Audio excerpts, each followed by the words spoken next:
हाँ। Hello friends, स्वागत है आप सभी का एवरग्रीन पाठशाला के यूट्यूब चैनल पर। आज की जो क्लास है उसमें हम विश्व भूगोल की सीरीज में साउथ अमेरिका जो महाद्वीप है उसकी व्यापक भौतिक विशेषताओं पर चर्चा करेंगे। पिछली क्लास में हमने साउथ अमेरिका महाद्वीप के पर्वत, पठार, इन दो पर चर्चा की है। व्यापक भौतिक विशेषताओं की इस क्लास में हम मैदान, मरुस्थल, नदियां, झीलें, इन टॉपिकों पर चर्चा करेंगे। इन टॉपिकों के साथ साथ आज हम अमेजन वर्षा वन पर भी चर्चा करेंगे, जिनसे कभी कभी क्वेश्चन बन जाता है और ये बहुत ही इंटरेस्टिंग क्लास रहने वाली है। आइए शुरू करते हैं हम आज की क्लास। सबसे पहले हम पढ़ेंगे उत्तरी अमेरिका के मैदान। मैदान में जो हम सबसे पहला मैदान पढ़ेंगे वो पढ़ेंगे अमेजन बेसिन।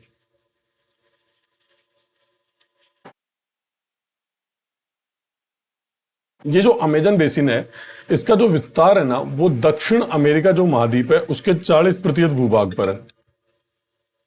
इसका क्षेत्रफल 7.5 लाख वर्ग किलोमीटर है और इसमें से 5.5 लाख वर्ग किलोमीटर पर अमेजन वर्षा वन पाए जाते हैं। इसका जो सर्वाधिक विस्तार है या अधिकांश जो विस्तार है अमेजन बेसिन का ये ब्राजील में है, परंतु ये उनके निकटवर्ती देशों में जैसे वेनेजुएला, पेरू, बोलीविया, उरुग्वे, इनमें भी इनका विस्तार पाया जाता है। ये जो मैदान है जहां पर ये बेसिन है यहां पर जो घास के मैदान बनते हैं वो उष्णकटिबंधीय घास के मैदान पाए जाते हैं।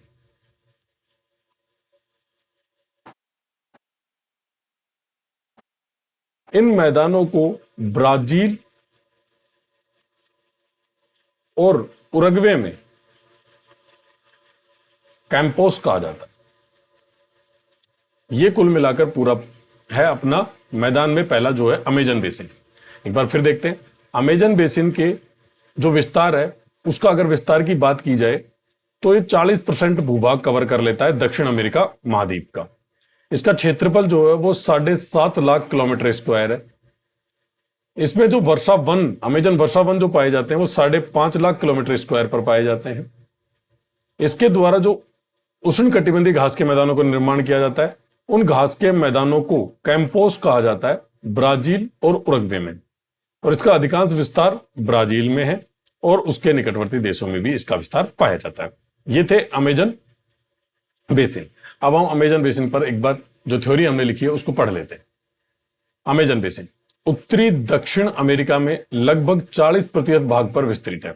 उत्तरी दक्षिणी अमेरिका में लगभग 40% भाग पर विस्तृत है, जिसका क्षेत्रफल लगभग 7.5 लाख वर्ग किलोमीटर है। इसका अधिकांश विस्तार ब्राजील में है तथा साथ ही Bolivia, Colombia, Ecuador, Guyana, Suriname, Venezuela में है। इस बेसिन में लगभग 5.5 लाख वर्ग किलोमीटर में भूमध्य सागरीय वर्षा वनों का विस्तार है। ब्राजील और उरुग्वे में पाए जाने वाले उष्णकटिबंधीय घास के मैदानों को कैंपोस कहा जाता है। एक बार हम इनको मैप पर देखते हैं। ये जो भाग है ना, यहां से जो पर्वत बना रहा हूं मैं, ये एटलस पर्वत है। यहां से पेरू की निकलती है अमेजन नदी और ये अटलांटिक महासागर में जाती है। इसके ऊपर की साइड और नीचे की साइड का जो भाग है इसमें पाया जाता है अमेजन बेसिन। ठीक है, अमेजन बेसिन का जो विस्तार है, विस्तार जो है वो ब्राजील में सर्वाधिक है। यहां पर सर्वाधिक विस्तार है बेसिन का, लेकिन ये सूरीनाम में भी पाया जाएगा, वेनेजुएला में पाया जाएगा, कोलंबिया में भी है, पेरू में भी है, बोलिविया में भी है, पराग्वे में भी है और उरुग्वे में भी अमेजन बेसिन का विस्तार है। ब्राजील और ये उरुग्वे, इन दोनों के बीच जो उष्णकटिबंधीय घास के मैदान पाए जाते हैं उन्हें कैंपोस कहा जाता है। यह था अमेजन बेसिन। ठीक है, अमेजन बेसिन पूरा हो गया। अब हम पढ़ते हैं सबसे पहले भूमध्य रेखीय वर्षा वन।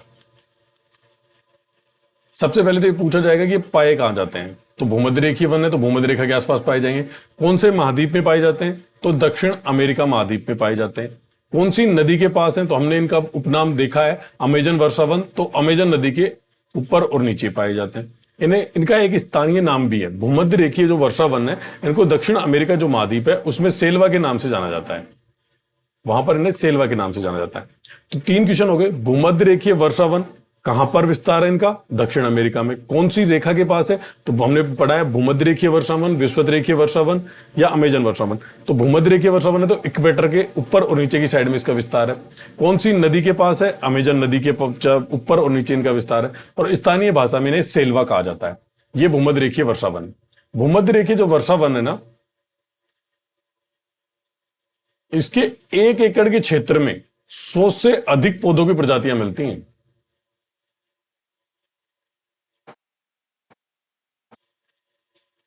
वर्षा वन जो है उसके जो 1 एकड़ के भूभाग में जो पेड़ पौधे जो मिलते हैं, वहां पर 100 से अधिक पेड़ों की प्रजातियां मिल जाती हैं। इसके साथ ये जो विश्व का है ना, विश्व का सबसे बड़ा प्राकृतिक कार्बन सिंक है। अमेजन जो वर्षा वन है वो विश्व के सबसे बड़े प्राकृतिक कार्बन सिंक का निर्माण करते हैं। ठीक है, इनके द्वारा जो वर्ष में है ना, वो 220 करोड़ टन जो कार्बन होती है उसको ये सोख लेते हैं। और प्रकाश संश्लेषण क्रिया के दौरान जब ये कार्बन को सोख लेंगे तो इनके द्वारा ऑक्सीजन का उत्पादन किया जाता है। ये विश्व में जो ऑक्सीजन है ना, उसका 20% उत्पादित करते हैं। भूमध्य सागरीय वर्षा वन या अमेजन जो वर्षा वन है, वो कुल जो विश्व में ऑक्सीजन उत्पादित की जाती है उसका 20% उत्पादन भूमध्य रेखीय वर्षा वन या अमेजन वर्षा वन के द्वारा किया जाता है। यह क्वेश्चन RAS प्री 2023 में पूछा जा चुका है। इस 20% उत्सर्जन के कारण ही इसे पृथ्वी के फेफड़े कहा जाता है। ठीक है, ये ना इन वर्षा वनों में ना बहुत सी प्रजातियां पाई जाती हैं। यहां लगभग 400 से अधिक सांपों की प्रजातियां हैं, 2000 से अधिक मछलियों की प्रजातियां हैं,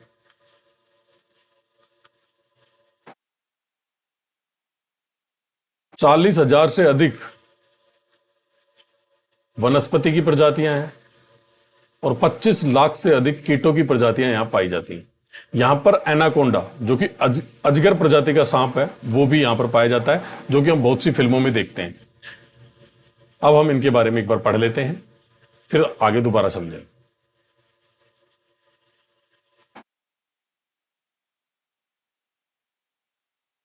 भूमध्य सागरीय वर्षावन विश्व के सबसे विस्तृत वर्षावन, जिनका विस्तार अमेजन बेसिन में है। ये हम पढ़ चुके कि अमेजन बेसिन में इसका विस्तार है भूमध्य रेखा के ऊपर और नीचे की साइड, इसलिए इन्हें अमेजन वर्षा वन भी कहते हैं। यहां पाए जाने वाले वनों को सेल्वा नाम से जाना जाता है। सेल्वा नाम से जाना जाता है। ठीक है, अमेजन वर्षा वनों के 1 एकड़ के क्षेत्र में 100 से अधिक पौधों की प्रजातियां मिलती हैं। इन वनों को पृथ्वी का सबसे बड़ा प्राकृतिक कार्बन सिंक कहा जाता है। क्यों कहा जाता है? कि अनुमान यह है कि इनसे लगभग 220 करोड़ टन कार्बन को सोख लेते हैं ये 1 वर्ष के अंतर्गत, और कार्बन और ऑक्सीजन का उत्पादन करते हैं। ये वन विश्व की 20% ऑक्सीजन का उत्पादन करते हैं। अब आप देखिए, 220 करोड़ कार्बन का तो सोख रहे हैं, ऑक्सीजन का उत्पादन कर रहे हैं, और ये वन विश्व के 20% ऑक्सीजन का उत्पादन भी कर रहे हैं। इसलिए इन वनों को पृथ्वी का फेफड़ा कहा जाता है। क्वेश्चन 2 बन सकते हैं, पृथ्वी का सबसे बड़ा प्राकृतिक कार्बन सिंक कौन सा है? अमेजन वर्षा वन। ये भी पूछ सकते हैं कि वो वर्ष में लगभग कितने प्रतिशत कार्बन, या प्रतिशत नहीं, कितने कार्बन का को सोख लेते हैं? तो 220 करोड़ टन कार्बन को सोख लेते हैं। फिर पूछ सकते हैं कि विश्व में कितने प्रतिशत ऑक्सीजन का उत्पादन करते हैं? तो 20%, जो कि पूछा भी जा चुका है एक बार। और इन वनों को पृथ्वी का फेफड़ा कहा जाता है। तो ये क्वेश्चन बन सकता है कि पृथ्वी के फेफड़े कौन से वनों को कहा जाता है। ठीक है, तो ये 4 क्वेश्चन यहां से मोटे मोटे बन रहे हैं। आगे चलते हैं। इन वनों में 400 से अधिक सरीसृप की प्रजातियां पाई जाती हैं। सरीसृप और उभयचर जीवों की प्रजातियां पाई जाती हैं। 2000 से अधिक मछलियों की प्रजातियां हैं, 1700 से अधिक पक्षियों की प्रजातियां हैं, 40,000 से अधिक वनस्पतियां और 25 लाख से अधिक कीटों की प्रजातियां पाई जाती हैं। ये इनमें पाई जाती हैं। ठीक है, इसके बाद हम देखते हैं इन वनों में एनाकोंडा अजगर प्रजाति का विश्व का सबसे बड़ा सांप पाया जाता है। ग्रीन एनाकोंडा 250 किलोग्राम वजन का होता है और 8 मीटर लंबा होता है। यह अमेजन वर्षा वनों में पाया जाता है। मकाओ विश्व का सबसे बड़ा तोता है। रेहैया दक्षिण अमेरिका में उड़ नहीं सकने वाला सबसे बड़ा पक्षी है, जिसका वजन 23 किलोग्राम तक हो सकता है। ये थे अमेजन वर्षावन। अब हम देखते हैं ग्रीन एनाकोंडा।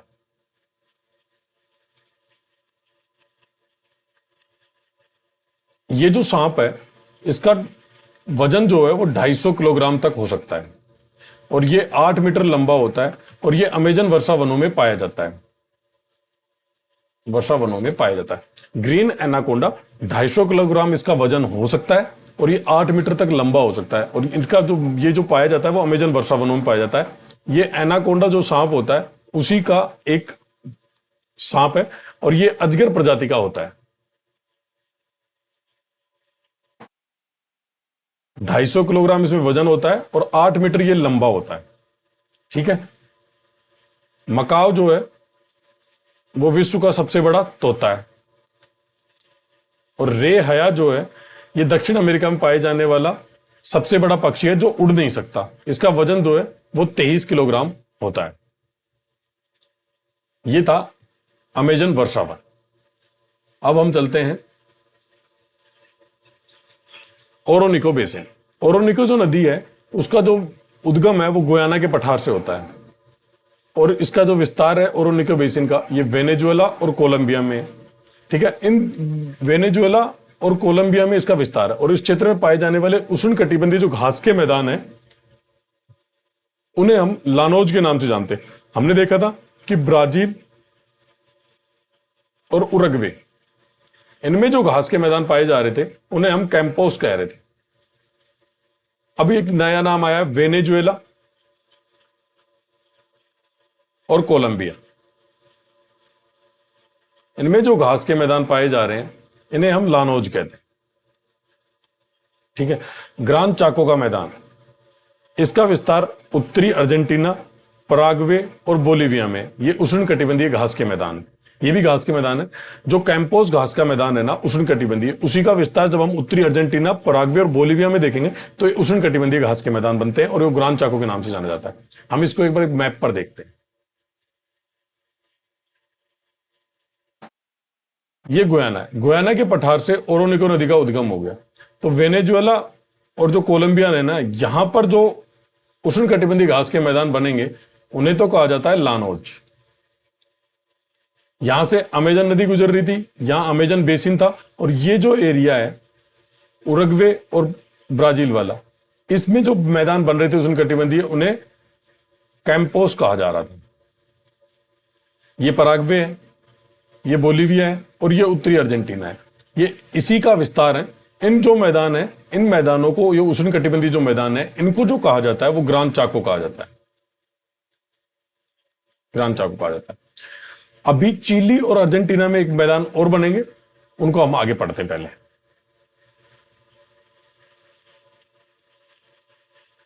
अब आते हैं पराना पराग्वे का मैदान।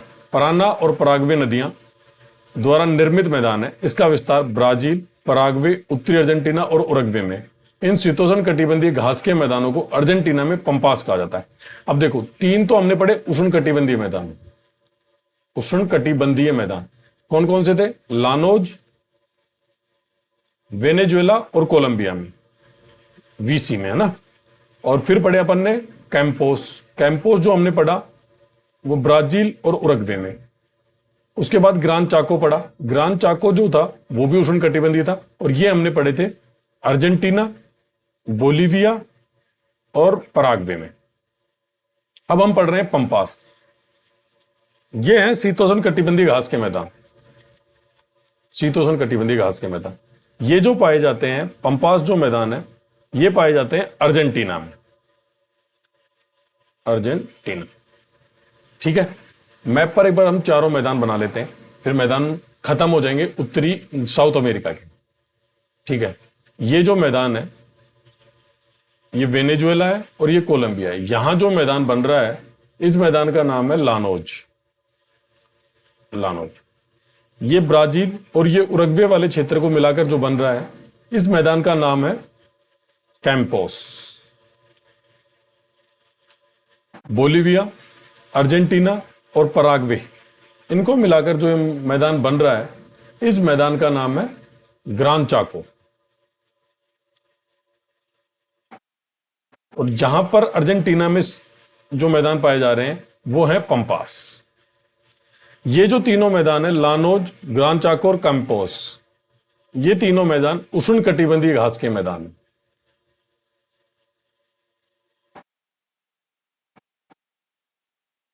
और जो पंपास जो मैदान है, ये जो मैदान है, ये शीतोष्ण कटिबंधीय है।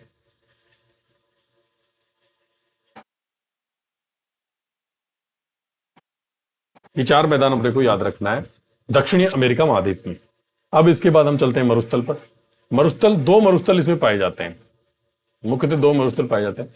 अर्जेंटीना में और चिली में हमने एक पठार पढ़ा था, पेंटागोनिया का पठार। इसी क्षेत्र में पेंटागोनिया का मरुस्थल पाया जाता है।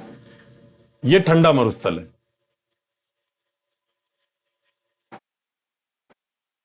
ठीक है। इसके अलावा हमने देखा था कि ये जो भाग है, ये एंडीज पर्वतमाला है। ठीक है। और यहां पर जो चिली है ना, इसमें एक मरुस्थल पाया जाता है जिसे आटाकामा मरुस्थल बोलते हैं। ये जो मरुस्थल है, इसे आटाकामा मरुस्थल बोलते हैं। ये विश्व का सबसे शुष्क मरुस्थल है। यहां कुछ स्थान ऐसे हैं जहां पर कभी बारिश नोट रिकॉर्ड ही नहीं की गई है। मतलब कुछ स्थानों पर बारिश इतिहास में कभी हुई ही नहीं है, मतलब रिकॉर्ड ही नहीं हुई है। और यहां जो बारिश होती है वो सामान्यतः 1 मिलीमीटर होती है। 1 मिलीमीटर वर्षा आटाकामा मरुस्थल में होती है। ये दो मरुस्थल है। यहां पर पाया जाता है पेंटागोनिया का मरुस्थल, जो कि शीत मरुस्थल है, और यहां पाया जाता है आटाकामा का मरुस्थल, जो कि शुष्क मरुस्थल है। शुष्क मरुस्थल, ये दो मरुस्थल है। अब हम आगे चलते हैं, मरुस्थलों का एक बार रिवीजन। मरुस्थल, पेंटागोनिया का मरुस्थल अर्जेंटीना और चिली में, जहां पेंटागोनिया का हमने पठार पढ़ा था, वहीं पर पेंटागोनिया का मरुस्थल है, विस्तृत है, और इसे ठंडा मरुस्थल कहते हैं। ये दो ही चीजें इसमें याद रखनी होती। पेंटागोनिया का जो मरुस्थल है वो शीतो मरुस्थल है, और ये अर्जेंटीना और चिली में विस्तृत है। पेंटागोनिया का पठार है, वहीं पर इसका विस्तार है। अब पढ़ते हैं आटाकामा मरुस्थल। आटाकामा जो मरुस्थल है, चिली में विस्तृत है, विश्व का सबसे शुष्क मरुस्थल है। ठीक है। वार्षिक वर्षा केवल 1 मिलीमीटर तक होती है। इस मरुस्थल के कुछ भाग ऐसे हैं जहां इतिहास में कभी वर्षा रिकॉर्ड नहीं की गई। ये एंडीज पर्वतमाला थी। इसके इधर ये लंबा सा जो देश था, ये जो देश था, ये चिली था। इस चिली में आटाकामा मरुस्थल है, और ये विश्व का सबसे शुष्क मरुस्थल है। इस मरुस्थल में जो औसत वर्षा है वो 1 mm है, 1 मिलीमीटर।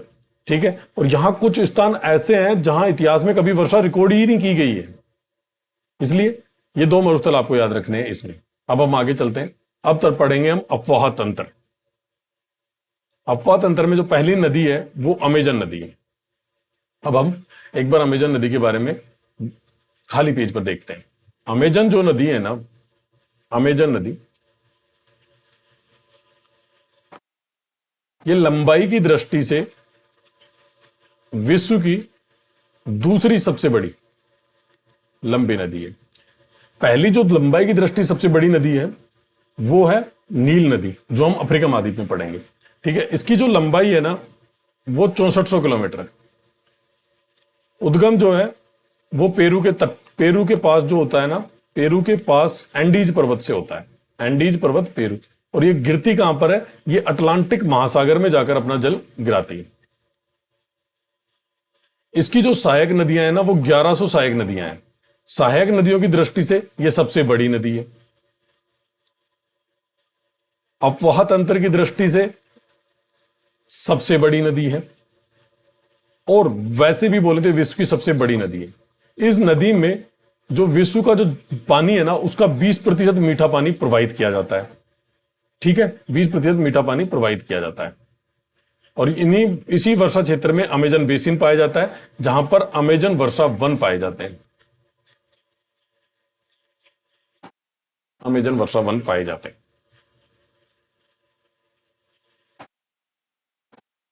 अपवाह तंत्र, अमेजन नदी, उद्गम एंडीज पर्वत पेरू, समाप्ति अटलांटिक महासागर, लंबाई 6400 किलोमीटर, सहायक नदियां 1100। विश्व की दूसरी सबसे लंबी नदी नील नदी के बाद पहली कौन सी है? नील नदी है। विश्व की सबसे बड़ी नदी जल ग्रहण क्षेत्र के हिसाब से, सबसे बड़े अपवाह तंत्र वाली नदी, इसका अपवाह तंत्र भी सबसे बड़ा है क्योंकि इसकी सहायक नदियां सबसे ज्यादा है, तो इसका अपवाह तंत्र भी सबसे बड़ा होगा।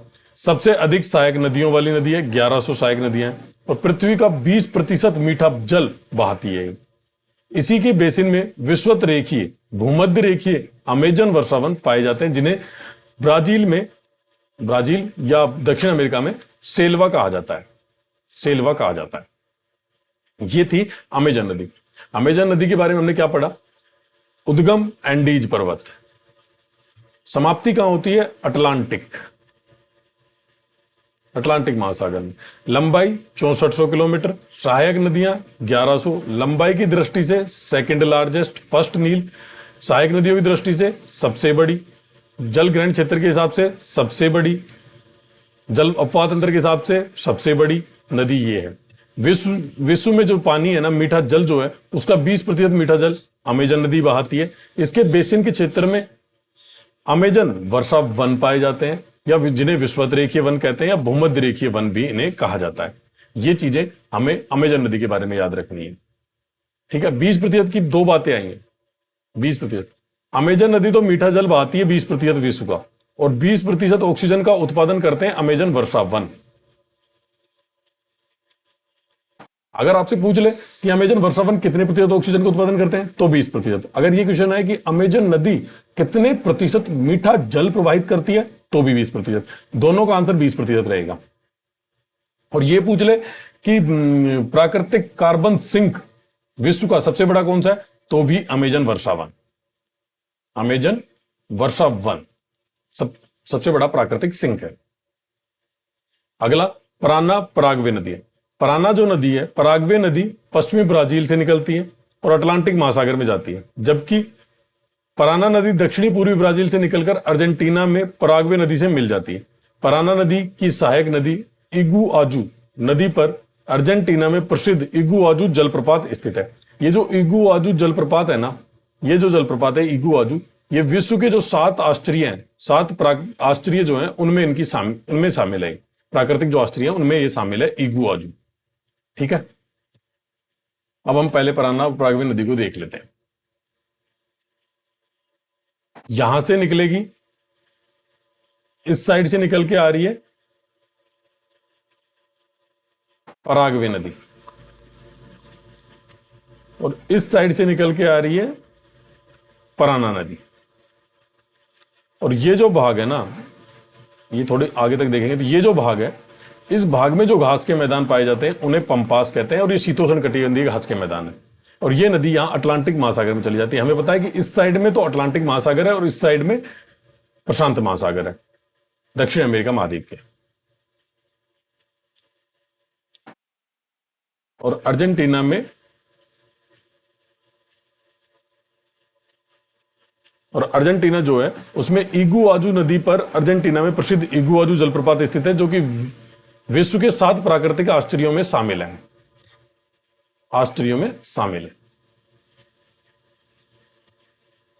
आगे चलते हैं। पराना और पराग्वे नदी बेसन में शीतोष्ण कटिबंधीय घास के मैदान पाए जाते हैं, जिन्हें पंपास कहते हैं। इनका विस्तार अर्जेंटीना में, हमने मैदानों में इनका विस्तार पढ़ लिया है। अगली जो नदी है वो है ओरेनिको नदी, गुयाना उच्च भूमि से निकलती है। हमने पढ़ा था जब हमने ओरोनिको बेसिन पढ़ा था। पराना नदी यहां से गुयाना से निकलेगी, वेनेजुएला कोलंबिया में जाती हुई उत्तरी अटलांटिक में अपना जल विसर्जित कर देती है।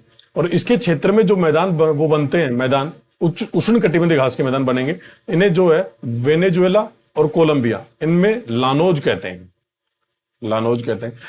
ये जो वेनेजुएला में एक एंजल जलप्रपात बनाती है। एंजल जो जलप्रपात है वो विश्व का सबसे ऊंचा जलप्रपात है।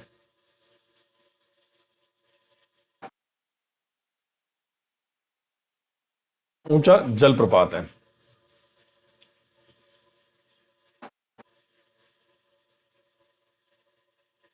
जो विश्व का सबसे ऊंचा जलप्रपात है, ये हमने पढ़ लिया। ओरोनिको नदी गुयाना उच्च भूमि से निकलती है, वेनेजुएला में बहती हुई उत्तरी अटलांटिक महासागर में चली जाती है। अपवाह क्षेत्र वेनेजुएला कोलंबिया में जहां पाए जाने वाले उष्ण कटिबंधीय घास के मैदान को लानोज कहते हैं। वेनेजुएला में इस नदी पर एंजल जलप्रपात स्थित है, जो कि विश्व का सबसे ऊंचा जलप्रपात है, ठीक है। साओ फ्रांसिस्को नदी दक्षिण अमेरिका की चौथी सबसे बड़ी नदी है, ठीक है, और ये ब्राजील में बहती है, ब्राजील में बहती है। कोलोराडो नदी अर्जेंटीना में बहती है। हमने जो नदियां पढ़ी हैं, 5 नदियां हमने इसमें देखी, 5 नदी। ये है एंडीज पर्वत, यहां से निकल रही है अमेजन नदी, अटलांटिक महासागर में चली जाएगी। पराना और पराग्वे नदी में, ये जो ब्राजील का एरिया है यहां से निकल रही है पराग्वे नदी, और ये अर्जेंटीना और उरुग्वे में बहती हुई यहां निकल जाती है। यहां से आ रही है पराना नदी जो अर्जेंटीना में आकर मिल जाती है, ठीक है, और ये दोनों यहां पर जाके चली जाती है। ऊपर यहां गुयाना उच्च भूमि है, गुयाना उच्च भूमि से निकलेगी ओरेनिको नदी ब्राजील, और उसमें बहती हुई उत्तरी अटलांटिक महासागर में चली जाती है। ये ओरोनिको नदी है। फिर आती है साओ फ्रांसिस्को नदी जो कि यहां बहती है और उत्तरी अटलांटिक महासागर में चली जाती है ब्राजील में। और यहां जो अर्जेंटीना का भाग है इसमें बहती है कोलोराडो नदी, कोलोराडो नदी बहती है यहां पर, ठीक है। ये 5 नदियां हमने पढ़ी हैं, ठीक है। अमेजन, पराग्वे, पराना, और ये यहां पर अपना कौन सी है, ओरेनिको, ओरेनिको, साओ फ्रांसिस्को और कोलोराडो। ये 5 नदियां हमने पढ़ी हैं अब तक, ठीक है। अब हम झीलों की बात करते हैं। दक्षिण अमेरिका में जो झीलें पाई जाती हैं उनमें जो सबसे प्रसिद्ध झील है वो टिटिकाका झील है। ये झील जो है ये बोलिविया और पेरू की सीमा पर है और एंडीज पर्वत श्रृंखला में स्थित है। ये विश्व की सबसे ऊंची नौकागम्य झील है जो दक्षिण अमेरिका की सबसे बड़ी झील है। अब अपन देखें दक्षिण अमेरिका महाद्वीप में हमने सबसे लंबी पर्वत श्रृंखला देखी, सबसे लंबी पर्वत श्रृंखला कौन सी थी, एंडीज, ठीक है। सबसे ऊंचा जलप्रपात देखा, एंजल। सबसे बड़ी नदी देखी, अमेजन। सबसे ऊंची झील देखी, टीटीकाका, टीटीकाका, टीटीकाका झील हमने यहां देखी है, ठीक है। टीटीकाका जो झील है ना वो एंडीज पर्वत श्रृंखला है उसके बीच में स्थित है और इसकी ऊंचाई जो है ना लगभग 3800 मीटर है और ये नौकागम्य झील है और दक्षिण अमेरिका की सबसे बड़ी झील है। एक और झील पाई जाती है पूपो झील जो कि बोलिविया में है, ठीक है। मराइकैबो जो झील है वो दक्षिण अमेरिका की सबसे बड़ी लवणीय झील है। इस झील क्षेत्र में पेट्रोलियम या तेल पाया जाता है, यह वेनेजुएला में स्थित है। और एक और झील है वेलेंसिया, ये भी वेनेजुएला में स्थित है। टिटिकाका जो झील थी बोलिविया और पेरू की सीमा पर एंडीज पर्वत श्रृंखला के बीच में स्थित थी, लगभग 3800 मीटर की इसकी ऊंचाई थी, ठीक है, और नौकागम्य झील थी, ठीक है। अब दो दूसरी वहां पर झील थी वो पूपो थी जो कि कोई खास इंपॉर्टेंट झील नहीं है। तीसरी झील है मराइकैबो जो कि वेनेजुएला में स्थित है और सबसे बड़ी लवणीय झील है दक्षिण अमेरिका की, और इसमें पेट्रोलियम या प्राकृतिक तेल, पेट्रोलियम में अब तेल पाया जाता है, ठीक है। एक और झील है वेनेजुएला में जिसे वेलेंसिया कहते हैं, ठीक है। इसके अलावा जुनिन और कोनोकोचो, कोनोकोचो झील पेरू में है। वेदमा, ब्यूनस आयरस, ब्यूनस आयरस जो झील है ये अर्जेंटीना में है। तो ये झीलें हमने पढ़ी हैं। एक बार हम झीलों की स्थिति देख लेते हैं। बोलिविया और पेरू ये जो क्षेत्र है यहां पर टिटिकाका झील है। यहां से ऊपर से हमें पता है कि एंडीज पर्वत आ रहा है, उन एंडीज पर्वत श्रृंखलाओं के बीच में जो है ये झील है। फिर बोलिविया में एक झील है पूपो, पेरू में 2 झील है जेनिन, और दूसरी झील का नाम क्या था, जेनिन, जेनिन और कोनोकोचो, जेनिन और कोनोकोचो जो झील थी वो यहां पर पाई जाती है, ठीक है। मराइकैबो और वेलेंसिया जो झील है वो वेनेजुएला में पाई जाती है। वेदमा और ब्यूनस आयरस झील अर्जेंटीना में पाई जाती है, ठीक है। आज की क्लास में हमने क्या क्या पढ़ लिया, हमने दक्षिण अमेरिका जो महाद्वीप है उसके मैदान पढ़ लिए। मैदान में हमने देखे, मैदान में जो हमने आज पढ़े वो देखा है हमने Amazon basin, Amazon basin, Orinoco basin,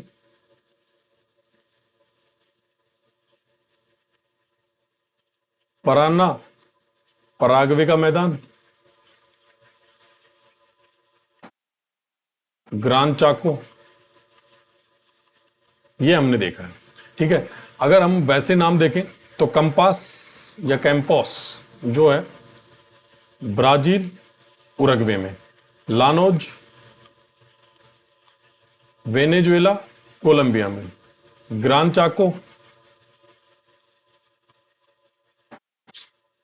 Bolivia, Paraguay Peru, Argentina, sorry Argentina में, ठीक है। पंपास ये पाया जाता है अर्जेंटीना में। ये हमने मैदान पढ़े, जो कि मैदान हमने देखे दक्षिण अमेरिका में। इसके बाद हमने मरुस्थल पढ़े। मरुस्थल में हमने दो देखे, पेंटागोनिया ठंडा मरुस्थल है अर्जेंटीना और चिली में। दूसरा देखा हमने अटाकामा मरुस्थल, शुष्क है, चिली में है, सबसे शुष्क मरुस्थल है। कुछ स्थानों पर इतिहास में कभी वर्षा रिकॉर्ड ही नहीं की गई है। फिर हमने नदियां पढ़ी।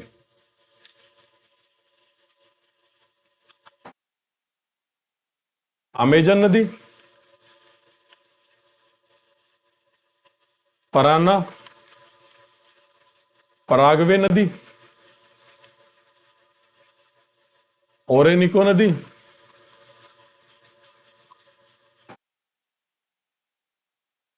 साउ फ्रांसिस्को नदी,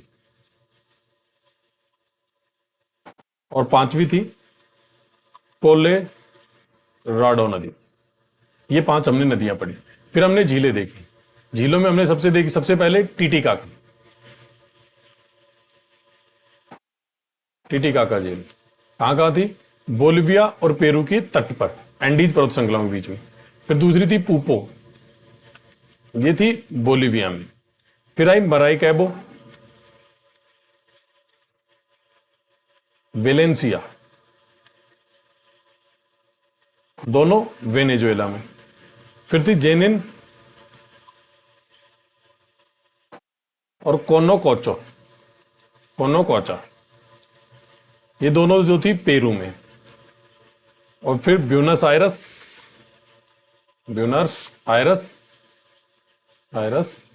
और वेदेसा, ये दोनों थी अर्जेंटीना में। ये हमने इसमें झीलें पढ़ी। आज की क्लास में इतना ही। अगली क्लास में हम दक्षिण अमेरिका महाद्वीप के औद्योगिक प्रदेश पर चर्चा करेंगे। औद्योगिक प्रदेश अगली क्लास में हम इस पर चर्चा करेंगे। यदि वीडियो पसंद आया हो तो लाइक और सब्सक्राइब करना ना भूलें। यदि कोई चीज समझ में नहीं आई हो तो आप मुझे कमेंट बॉक्स में कमेंट कर सकते हैं। मैं अगली क्लास में उस डाउट को क्लियर कर दूंगा। थैंक यू, धन्यवाद।